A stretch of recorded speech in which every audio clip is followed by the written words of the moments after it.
Welcome, everybody. We got some folks who have joined. Good to see you.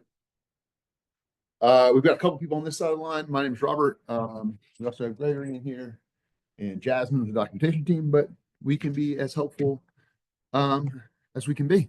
A couple of things I do just want to kind of advise before we kind of get started, and as we kind of give folks a couple of moments to get in here, is that we do have an online submerse you can find at the decisions.com/training. And you can register for that. Starts next week, Monday through Thursday, hosted by Jared.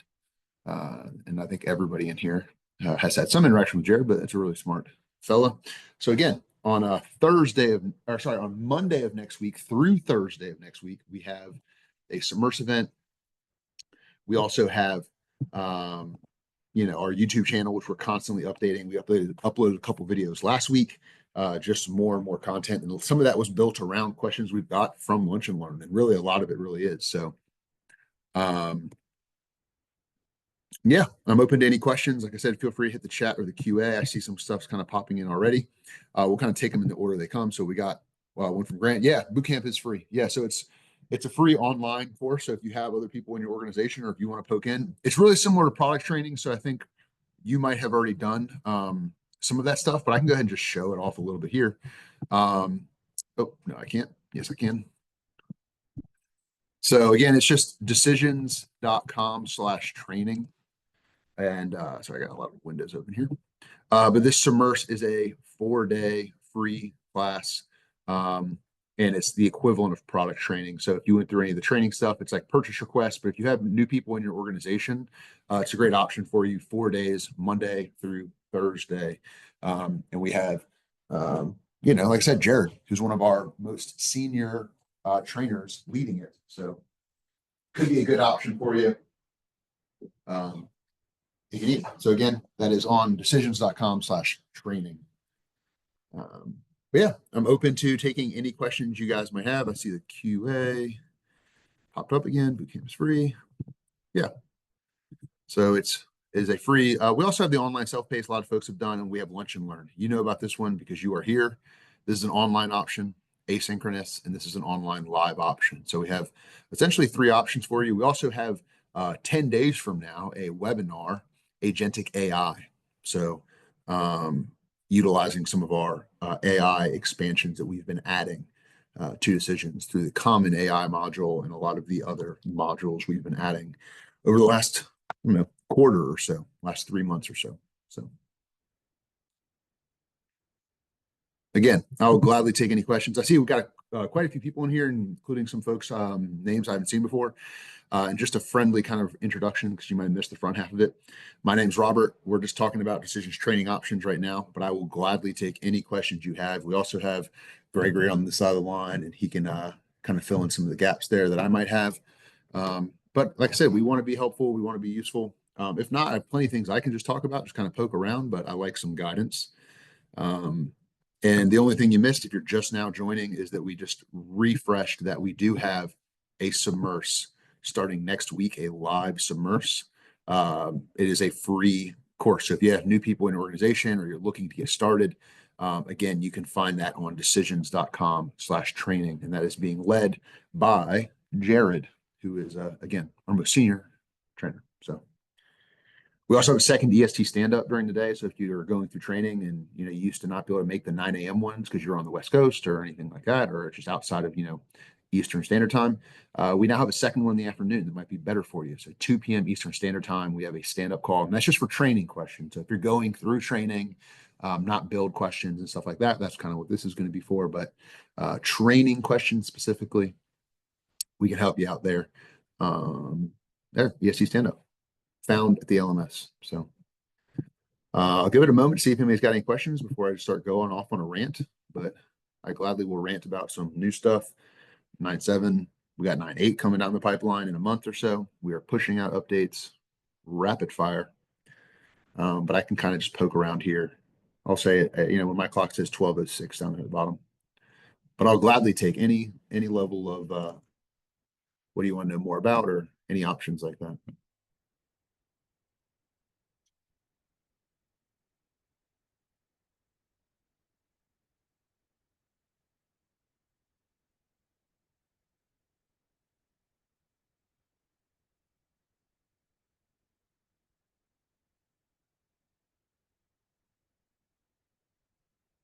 All right, 12:06. I'll start talking. Like I said, please interrupt me at any given point in time, and we'll see if we can pull some up. But for now, I'm going to pull up my version of decisions and see what we can get ourselves into. Some new stuff. All right, let me reshare now that I got it pulled up. Boom, boom. We'll go full screen here.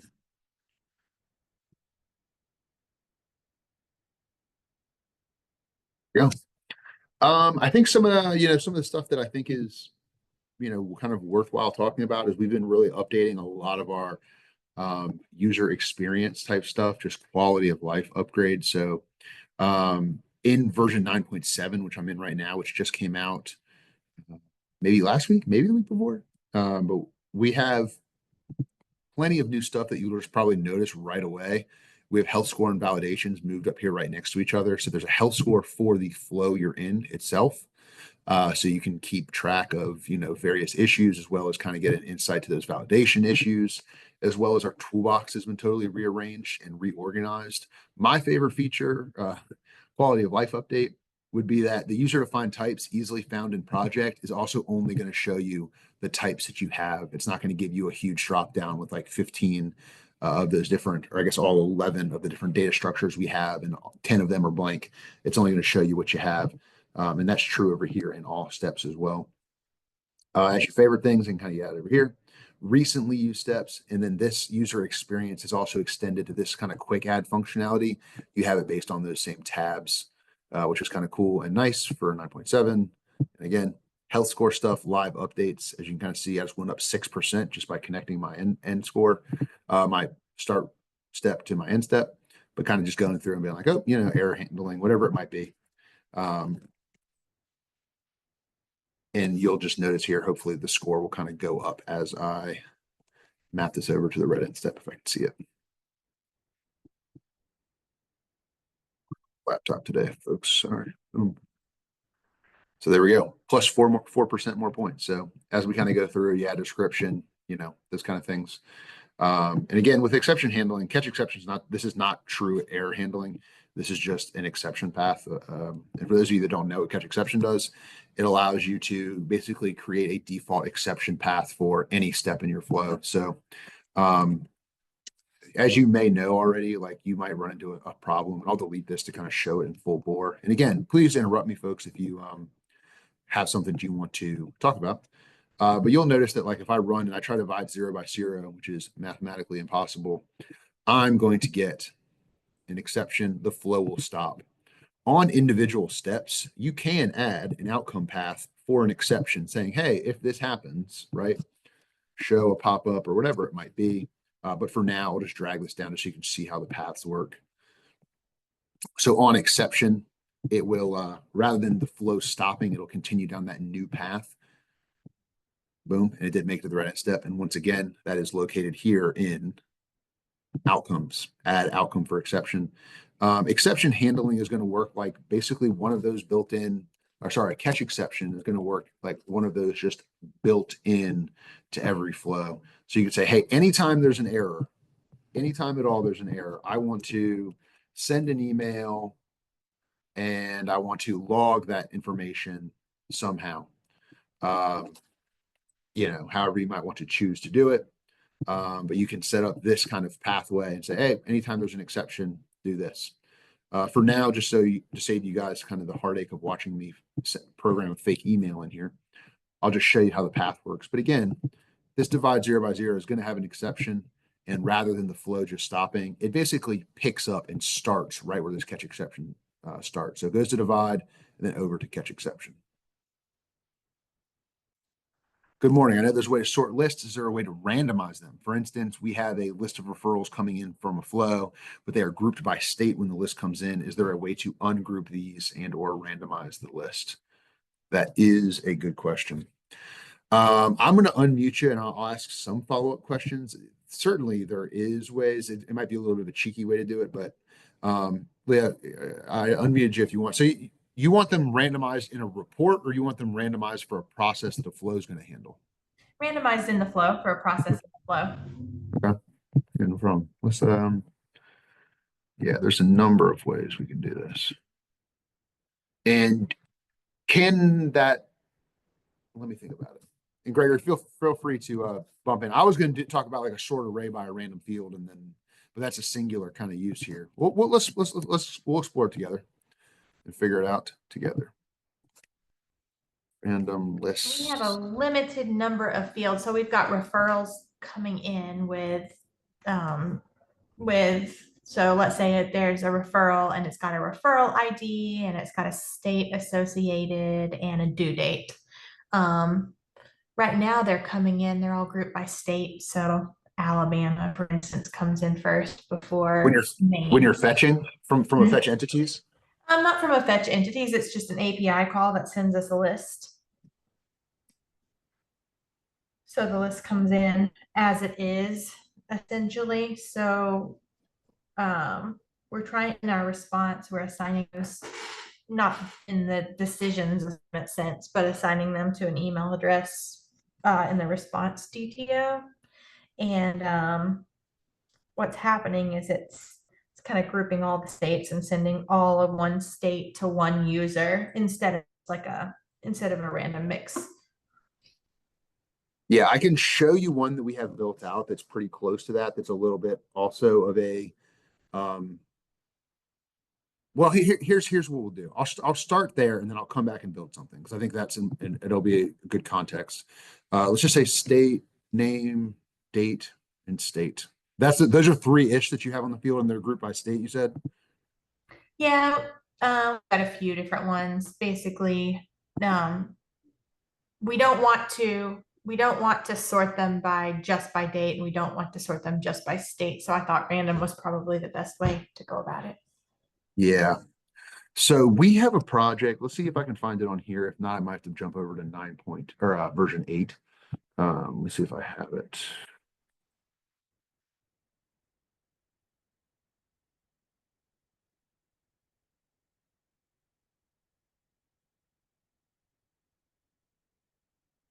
Are you worried about balance as well? So are you worried about setting up or would you like the process to compensate for an equal balance of allotments? Or is it just like at runtime, it doesn't really matter as long as a random person gets it?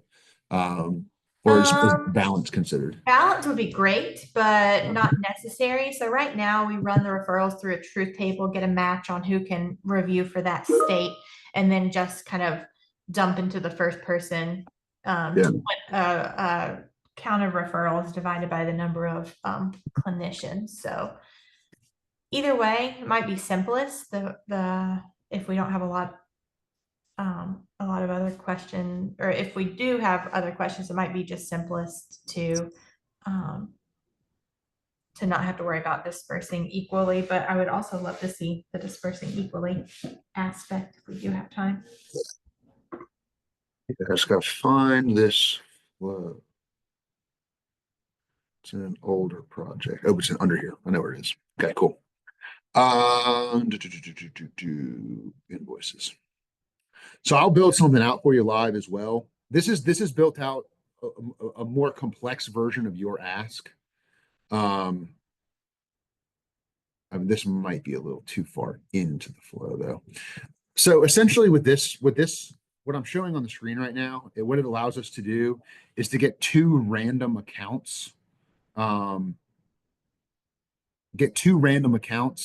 and then have them both fill out a form that confirms whether the like invoice information is correct, right? And if they don't match the invoice, it'll go to a manager. Essentially, for the random assignment, what we did was we got a count of the we're getting a a a count of how many items are in the list, right? So via your API call, we can mess with this a little bit, but let's say you have 62 entries coming in and you want to grab a random one. We do get a random integer. I believe the step is called, it's just get random integer. And then what we do is we grab that item by index. So like, let's say you have 62 items coming in or 55 items coming in. You can say, okay, get a random integer where the max of it is the count that you get out of your API call. and again, we could find a way to structure this as well. But let's say your max is 55, and then we say, okay, this outputs a random integer, and then we get an item by index based on that thing. And the index is just starting at 0, working your way through. So 55 entries, it'll be 0 through 54. Um, am I walking in the right direction here, or is this not sounding like something you would need? Yeah, I think so. So what we do now is we do a for each step, so for each referral. So Okay. my idea was before the for each referral step, we would somehow randomize this list before it got to the for each, before it got down to the actual assigning of the referrals. Oh, so you're not looking for one random, you're looking for a randomized order. Yes. Okay, interesting. Okay, let me think about it again then.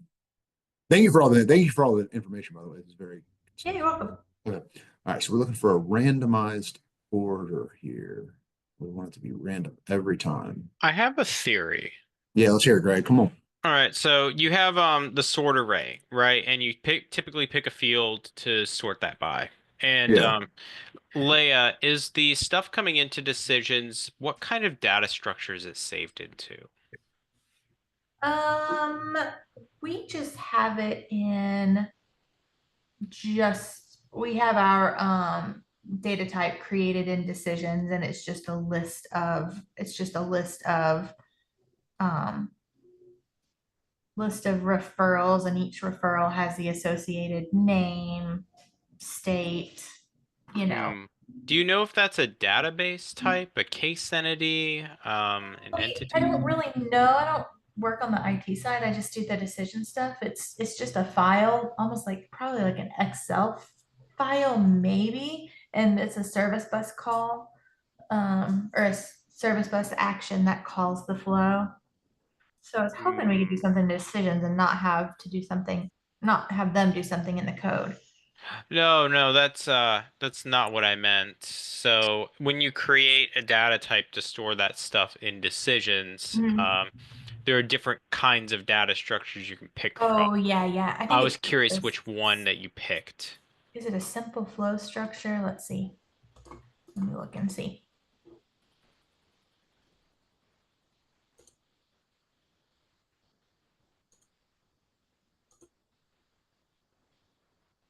Yeah, simple flow structure. Okay, my method may not work then. It's not going to be stored. Yeah, because my thought is we could sort the array and order it by the GUID, which is completely random and doesn't really have any order to it. Right. And I thought the same thing, but with that would only be random one time.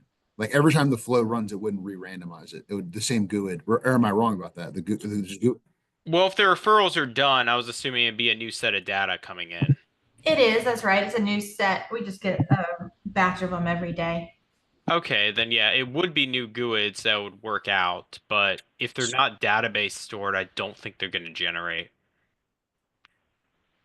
which is fine. I mean, for your process, it makes sense if you're just trying to get it to people and get it out. Flow structure makes the most sense.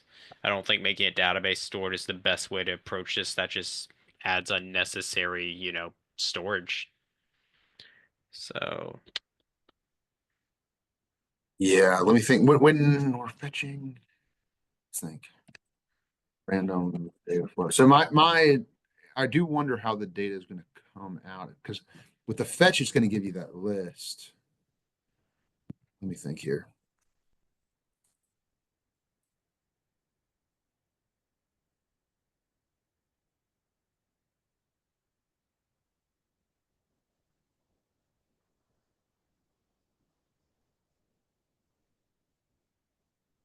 And to be fully transparent, I'm kind of just being exploratory at this moment. So if you're, I would not recommend anybody taking notes as I'm kind of just plopping stuff down here. Let me think. Collection sort, rule collection sort. Did I make a rule that's kind of a random thing?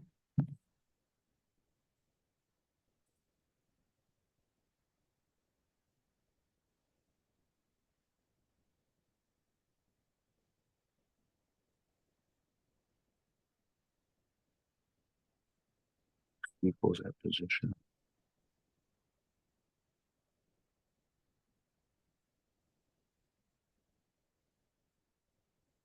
Let's just get this. Apologies here.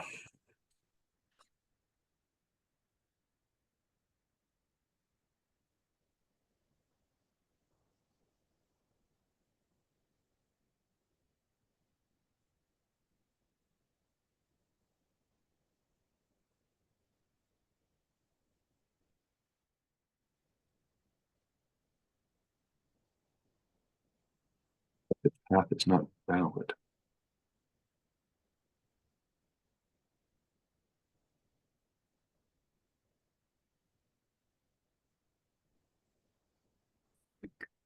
We could make a loop that randomizes it.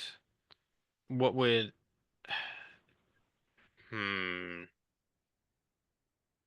No, wait, that'd be tricky. How would this work?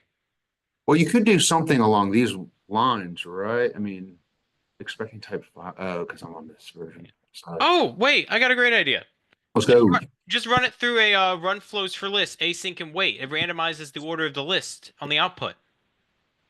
Does it? Yeah, as long as it's async and wait behavior, it does. Okay. So let's just, I'll break this off for a moment. We'll test it here. All right. And then you said set up for async and wait. Yeah, that's the run behavior. It has to do that in order for it to be randomized.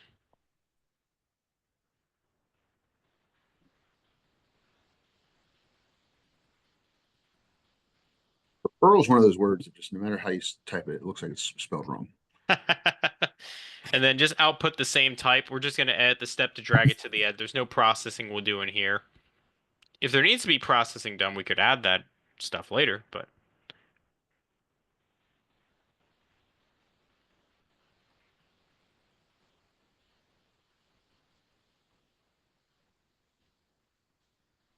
input.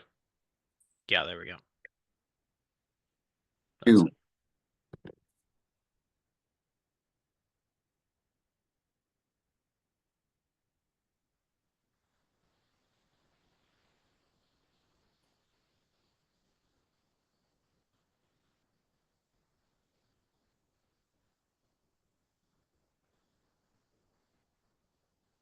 All right. So in order here, I have phase one, phase one, phase one, phase two, phase two, phase two coming out of my fetch. Let's collapse this. Yep. So this is random. Good, good. That's smart. Greg. I don't know. I don't know how this is condoned as far as decisions best practices goes, because we're literally running the equivalent of a for each step to not do anything. But I mean, it works. And to be and you could put some of that logic for a run flows for list is going to work similar to a for each. So you can put some of that logic saying, hey, okay, every record that comes in here, we want to do X, Y, and Z to it. And like I said, it would output it in a somewhat random order based on this thread count and all that. So the run flows for list is going to work similar to a for each, but you're given multiple threads, so you can process multiples at a time. Async and wait means the flow is not going to stop and wait until you are. Well, it's running asynchronous. It is going to stop, but it's not going to run one at a time singularly. It runs one at a time across 4 threads in its current iteration, current setup, the 4 thread count. Perfect. Yeah, we'll play around with this. Awesome. Yeah. Yeah, and then like I said, sort array might work for you too. You can just sort it by a random field, sort it by a random field, but then it would be random it would be random as in breaking that state order, but it would be continuous after the first randomization. Like it would always like if I sorted this by ID or something, Due date or something. Yeah. It would be random it would be a singular randomization, but it wouldn't be random every single time. Yeah. Got it.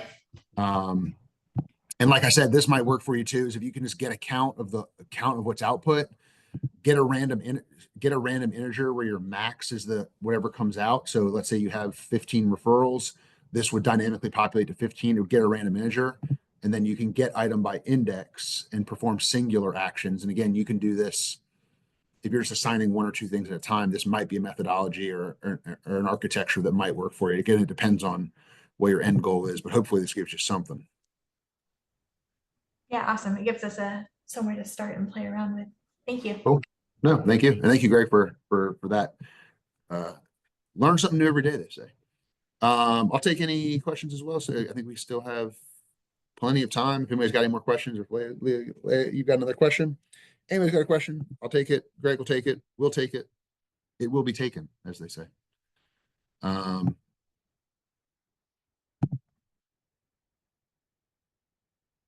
do wonder if there's also, okay, so we're doing it via an API call.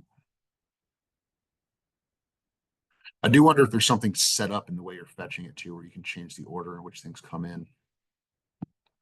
You know, if it's an integration, there might be some type of sorting option when you set up that database integration. I don't have anything I can really set up right now, but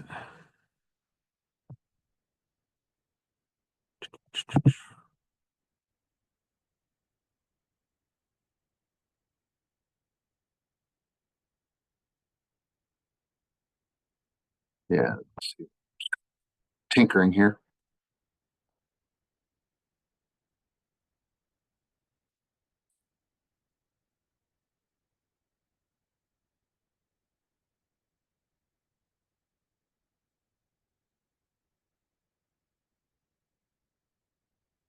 Just tinkering. Yeah. Any question? Any other questions? Like I said, I can kind of hop back and do some other stuff. Here's something that I've been, actually got kind of the help from Greg as well on this, but just a cool, interesting steps that most people I've never seen before is like free, especially if you're working on a server that you are kind of worried about its performance or its storage. These 4 steps /5 depends on how you count them, but those 4 can be just really useful. Notice how there's no inputs on any of these steps. Get free disk space, get total disk space, get free RAM, and get total RAM. There's no input, so basically when I run it, I have it set to show a pop-up with that information here in a moment. My RAM's probably gonna be pretty low because I'm doing Zoom and screen sharing and all of that. But yeah, so I have, 2-ish gigs of RAM free, disk space and stuff like that. Just a quick flow you can set up to run on your machine. I have it set up over here as well. It's just like catalog items where I can just click this button. Boom, there's my server specs. As well as you can put that kind of stuff on a dashboard if you really wanted to. Another just fun, funky thing I learned recently.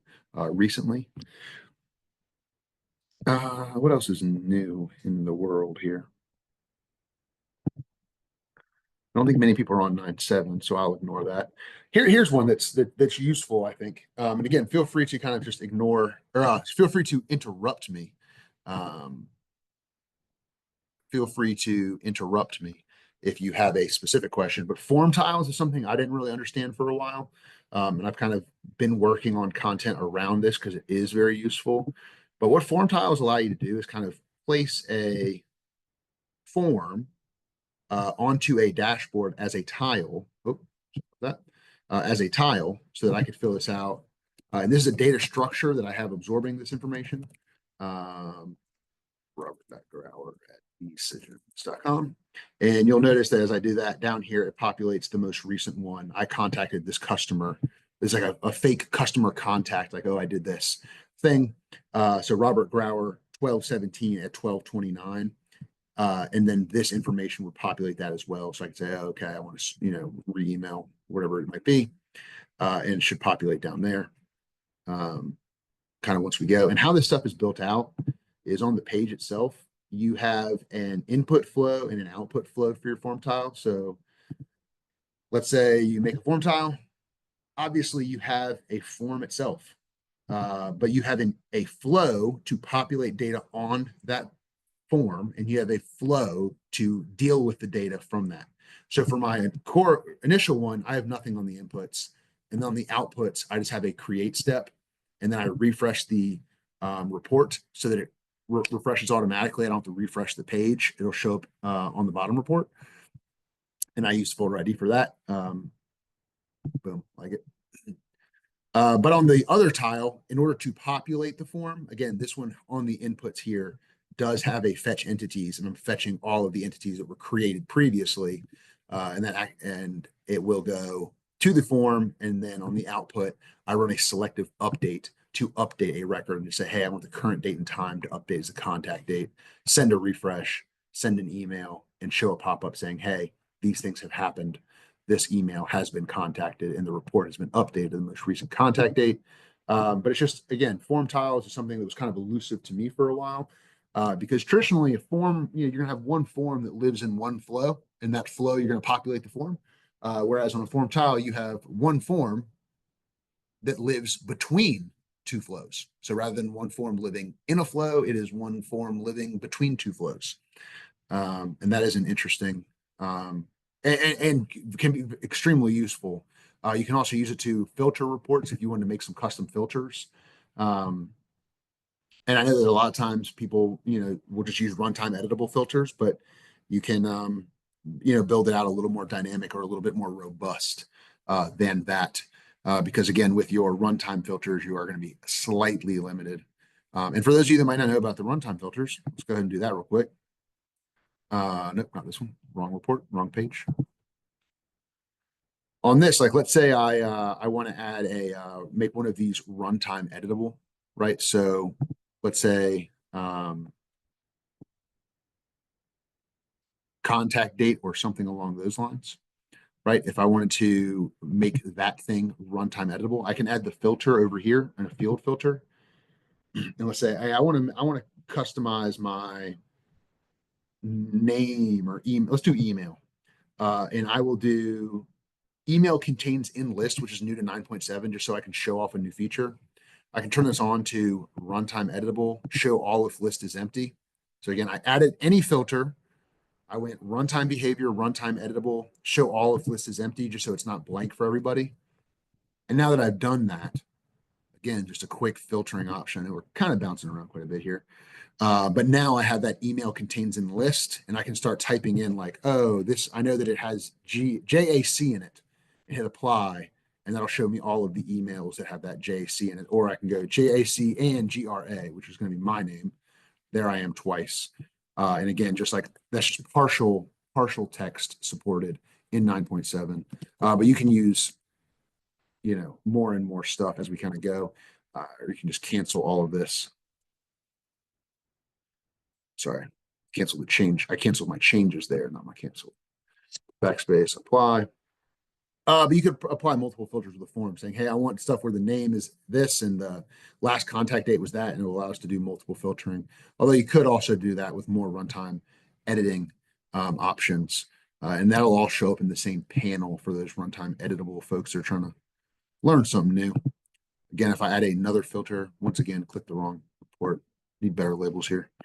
And we can also add one for like created or a contact date. Say, I also want to be able to sort by, contact date. Let's go with greater than for recency. Also make this filter runtime editable. Also set it up to, can I not do this one? Show all values are empty.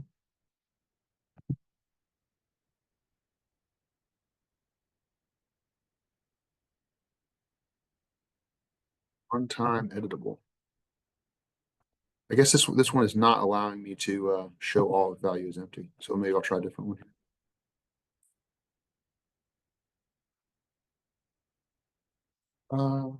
Contact date. This one. Nope. It's again. So I guess maybe time you would need some type of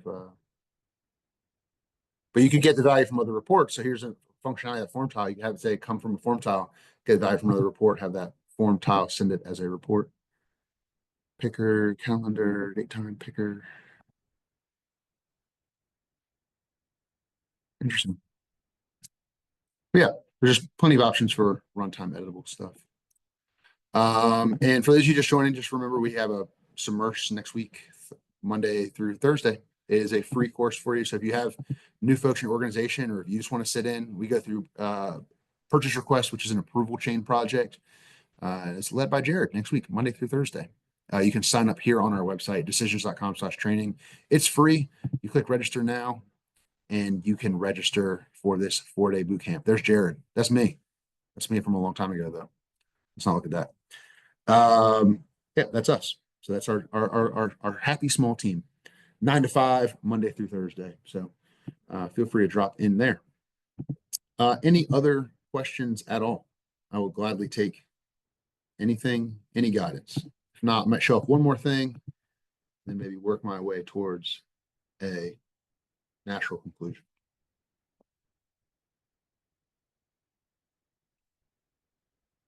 Cool. We talked about exception handling already. One thing that's interesting that I think is worth showing, I hope this is still built out. Hope it's not. Is that exception handling is going to work even if you have subflows. So if you have a parent flow with subflow inside of it, you add exception handling, catch exception step, it'll still work in that subflow because it's started from that parent option. Form styles we talked about, exception handling we talked about a little bit. Least assignments we talked about a week ago just allows you to set up timing on how long assignments are leased for. So if someone starts an assignment, it'll block others from completing it. You might want to change those settings, and you can do that in the assignment settings over here on the left. Oh, here's another new one for everybody. So let's say you have a problem. We used to have product chat down here. It is now like our doc bot, which we also call Dart in some capacity. But you can ask questions like, how can I get a random, how can I sort a list? How can I sort a list randomly? Let's see what it has to say. It's not perfect. It's based on our it's trained on our documentation site. It does take a few moments, hopefully not too long. We can, it's just a useful kind of way of parsing our documentation site, which has a lot of information. It can be kind of hard to find. But here, like again, to sort a list randomly, you can use a combination. Unfortunately, there isn't a direct step to randomize a list, but you can achieve this by using a custom flow logic. You can generate random numbers. That's the kind of thing I showed earlier. Pair the items with random numbers, and I did that by get item by index. And then you can use the sort array step to sort the list based on random numbers. Oh, no, so I guess this is a different way of doing it. I guess you make a data pair. You get a random integer, random set of numbers, data pairs, sort it that way. And then after that, you'll have a sorted list. So again, Dart might have a good option for you. And that's built into all iterative versions of decisions, not just 9. Not just 9, it's on version 8 as well. What used to be product chat. So if I hop over to version 8, I believe it is still, yep, it's a different version of Dart, but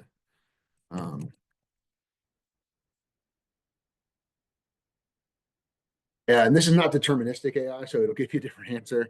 So we'll see what it says here in 8, but yeah, we did about 40 minutes here. I'll gladly take some questions. We did talk about submerged, we talked about catch exception, we talked about sorting things randomly. Yeah, so it has the same kind of method. That's pretty close to deterministic answer right there. It's pretty close to what we said over here. But like I said, I'll gladly take any questions. If not, we'll be back tomorrow. And Gregory, probably the smartest guy I know, is going to be hosting that. So any final questions? I will gladly take one from you. Okay, well, we did 40 minutes. I appreciate everyone's attendance. If you get 5 inches of snow on Wednesday, hopefully you stay safe.